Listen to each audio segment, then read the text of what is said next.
زابل د هیواد په سهیل لویدیځه حوزه کې پروت یو کرهنیز ولایت دی چې ډیری اوسیدونکي په کرهڼه او مالدارۍ باندې بوخت دي او خپل ورځنی چارې د همدې لارې مخ ته وړي. اوس د دې ولایت یو شمېر د انارو بڼوال او پلورونکي وایي سږکال حاصلات د تیر کال په پرتله زیات شوي، خو له مسؤلینو څخه غوښتنه کوي چې د بازار موندنې په برخه کې دې ورته توجه نور هم زیاته کړي. دغه زموږ باغو خو حاصل کړي دي، خو زموږ باغونه په فروش نه رسیږي، نه مارکیټ لري نه خارج ته لار لري.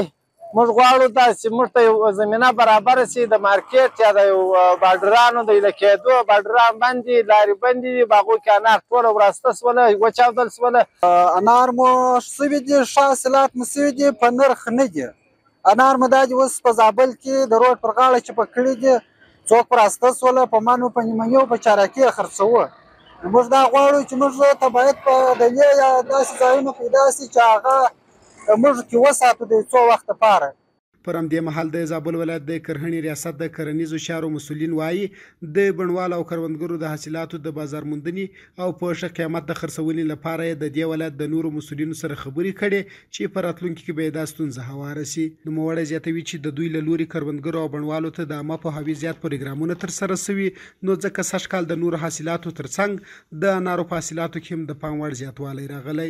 زموږ په زابل ولایت کې 600 هکټاره مځکه باندې باغونه ولاړ دي او سږکال ورڅخه 15,000 ټنه حاصلات ورکړل شوي دي، چې دا د تیر کال په پرتله باندې 8% زیاتوالی ښیي.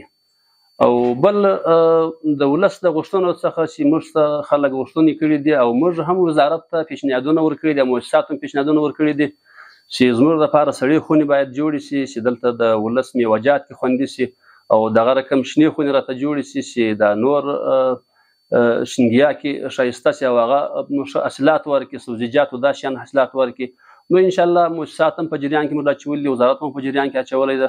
نو انشاءالله د ولس سره به زموږ همکاري زیاته روانه وي. د یادونې وړ ده چې په زابل کې بڼوال او کروندګر په داسې حال کې د حاصلاتو د زیاتوالي خبره کوي چې هر کال زرګونه ټنه توکي د نورو ولایتونو او بهرنیو بازارونو ته وړل کیږي.